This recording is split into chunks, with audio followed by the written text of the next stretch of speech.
All right, and we have our guest already in the studio with us to take us through today's conversation. Our big chunk of that conversation will be about also the occupation, not really occupation, but the existence of KDF in Somalia. We know what really happened this week in regard to the attack at one of the camp in Somalia. We have with us Professor Noami Damba, who is the Vice Chancellor of KCA University, also is an expert on defense and foreign policy. Also, we have with us Matt Bryden, who is the Executive Chairman of SAHAN, which is a think tank of Horn of Africa security. Also, we have with us Dr. Apollos Mashera, who is a criminologist from Egerton University. Also, we have Collins Wanderi, who is an advocate and also a security analyst, and Dr. Mustafa Yusuf Ali, who is a conflict resolution and national security expert. Good morning, gentlemen. Good morning. Good morning. Thank you very much for joining us today on Standing on Guard here on AM Live. A raft of issues that we'll be discussing. But let's just begin with the biggest story, of course, of the day. Just as a one-liner, we don't really have to belabor the point of loss of Amina Mohammed as a AU chair. What do you make out of it? Let's begin from Matt. Well, I think it's something that's we're going to return to later in our discussion, but yes. Clearly IGAD as a regional bloc is not as united as perhaps Kenya had thought, and there's a need to revisit and perhaps to reaffirm the cooperation and the unity of the governments of this region. Yes, right. Dr. Apollos Mashera. I want to say that kikurasho kiko guoni mwako. So never trust those people who you think are very, very close to you. For the benefit of Matt, translation? Oh, and that is not transfer. That's a proverb in the book of Proverbs. Cannot be translated. Cannot be translated. Yeah. Right, but we can actually explain it. Yeah. All right, thank you. Captain Collins Wanderi. Yeah, I do not want to belabor this point because a lot of things, first it has exposed Kenya's soft underbelly as a politically fractious state, as well as divided ethnically, which is a sad thing.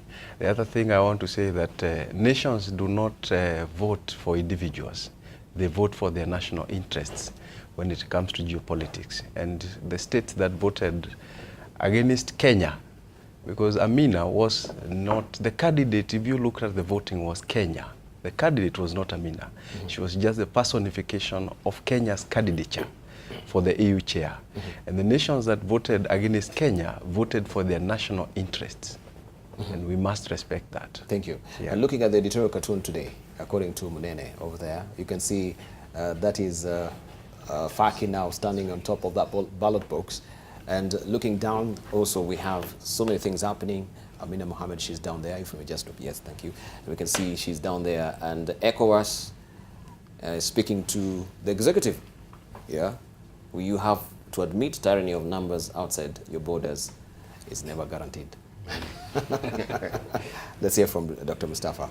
Yeah, Dibal, it's very clear that you still have many of the African countries still looking back at their colonial masters. Francophone countries looking up to Paris, Anglophone countries looking up to London, Lusophone countries looking up to Lisbon. And this is sad, really sad for Africa if this is the way that Africa is going to carry on with its politics and development. Thank you. Professor Noami Damba, my colleagues are correctly indicated. What we have done is we have replaced O. We took O out and just say AU, but nothing has changed from the old Organization of African That's Union. Right. Yeah. There is nothing that has changed. We are not serious about leadership, competent leadership in the country. We have to reassess our relationship within the East African and particularly IGAD. I'm very disappointed because we have let down a really competent African, forget Kenya, but competent African that could have taken us another step to where we need to. Do you think, sort of looking at this particular editorial cartoon and looking at the executive, do you think they overplayed their hands in terms of pushing the agenda right? Were they really in the face of these African states, you know, pushing for Amina Mohammed to be the prime candidate? Well, I'm not sure that if that Amina really need to be pushed, except leave the candidate's background to speak by itself, and where they stand as African. You know, I'm saying forget Kenya. But nevertheless, people needed to look beyond their border. And in this case, we're talking about national interest. National interest is a continental interest. Yes. Africa has to work in unity. Otherwise, forget it. We're going to be exploited forever, and we're going to be a basket case, given the Trump agenda that is coming down. All right. Okay, we have also a story, I think, that could be, as we say, maybe about the bandit economy. Because we know that everything is really interwoven. We've had also, again, the former Chief Justice reiterating that Kenya is a bandit economy. How does this corruption and also security, how do they interplay? If we may hear also from Dr. Apollos Mashira. Maybe coming twice from the former Chief Justice, whom I really respected. Before he left, when he was in office, he said the same thing. Yes. 7 months after he left the office, he has repeated the same thing. So we need to interrogate, because Chief Justice Willy Mutunga is not foolish. I have every respect for him. So what he says should be interrogated, instead of us now abusing him the way we do abuse. So we need to be serious about that, and we need to know whether is he talking the truth.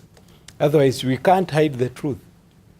Just like the AU thing, we should also, as we investigate Uganda, like Amina says, we should also investigate the delegation that went to support Amina, the delegation from Kenya. Maybe these guys were thumping. Just thumping, yeah. And perhaps talking about how they are going to win, how they have gone all to 53 countries. So the guys were not reading, and they were talking to Ugandans, Tanzanians, everybody, so arrogantly. So maybe these delegations... So we should form another commission. Yeah, to show, who are they? All right, let's say from Matt. Matt, corruption and security, how do they interplay? They're absolutely inextricably interlinked, and from a counterterrorism perspective, I'd normally say that about 80% of counterterrorism is just good public administration. If you don't know who the beneficial owners of companies are, if people can buy identification documents, if they can obtain telephone SIM cards in false names, you're already vulnerable to all kinds of organized crime, including terrorism. So I don't think there's any way to separate the two. All right, let's hear from Dr. Mustafa. Yeah, Dibal, the terrorism feeds on corruption, and countries which are corrupt become very vulnerable to terrorism, especially the countries that are here in Africa. You have seen that it's very easy, not just for Al-Shabaab, but for Boko Haram to bribe its way right into the Nigerian army and military apparatus. And that was such a problematic thing during Jonathan Goodluck's time, that Boko Haram just grew and grew and grew and decimated whole villages, took whole towns and put them under their control.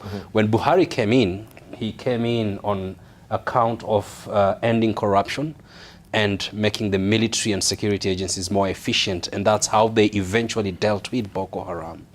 Thank you. Captain Collins Wandere. Yeah, I want to look at it differently. You see, let us talk about having security is not something you can measure in kilos or in liters. It's a perception. And because it's a perception, it means that people have to feel safe to do things. But how do you feel safe? For a long time, we've talked about getting equipment for our security and defense forces. And that is where I want to look at corruption at that side. Because it means if people are not straight when it comes to procuring equipment for the security and defense forces, it means the personnel are going to get the wrong equipment. They will not get the right equipment. And we saw that during the El Ade attack, where we have AMISOM forces who could not even respond because they did not have air support. We have had a situation now, which we saw the other day, again an attack on an AMISOM base, because this is something we need to always, when we are discussing this, to remember that Kenya is no longer in the territory of Somalia on its own. It's there at the AMISOM. So any type of response that is supposed to be given to support those elements there is supposed to come from the AMISOM command, not from the command in Nairobi. But when you have a situation now where the AU itself is receiving a lot of aid from other bodies and other countries, but they need to explain what are they doing with this money? Are they buying equipment to support the people who are on the ground? All right, thank you. Yeah. Professor Mohammed. Dubai, this is a subject that is really enemy number one of every Kenyan. It's eating at the very fabric that ties us together as a nation.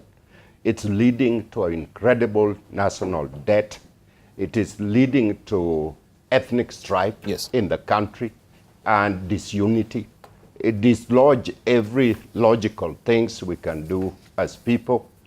And therefore, we need to be serious. We need to be serious about corruption because corruption has touched every family in the country, every one of us that are working or not working. And therefore, we cannot continue to talk about it. We need to do something about it. Kenya cannot be classified as one of the most corrupt countries in the world.